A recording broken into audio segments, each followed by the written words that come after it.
শুভরাত্রি বন্ধুরা। রাতের বেলা আমি কি রান্না করেছি দেখো। আজ একটু শীতের মতো করে রান্না করলাম, শীতে খাবারটা ভালো লাগতো। করেছি আলুর পরোটা।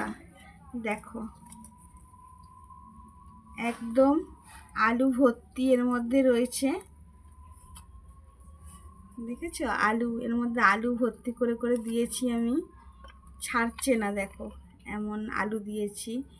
এতে দেওয়া হয়েছে আলু সিদ্ধ করেছিলাম, আর জিরে ধনে শুকনো লঙ্কা খোলায় ভেজে তারপর বেটে নিয়েছি, আর ধনে পাতা পেঁয়াজ কুচিয়ে এসব আলুর সাথে মেখে নুন দিয়ে তারপরে এটা পুর বানিয়ে পরোটা আটার মধ্যে ভিতরে গোলার মধ্যে দিয়ে তারপর বেলে সাদা তেলে ভেজেছি।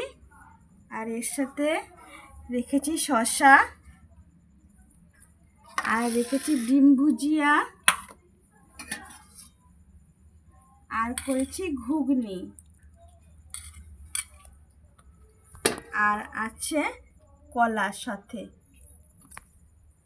আমার রান্নাটা তোমাদের যদি ভালো লাগে তাহলে আমার চ্যানেলে এসে লাইক সাবস্ক্রাইব করো, আর প্লিজ একটু সাবস্ক্রাইব করে দিও আমাকে।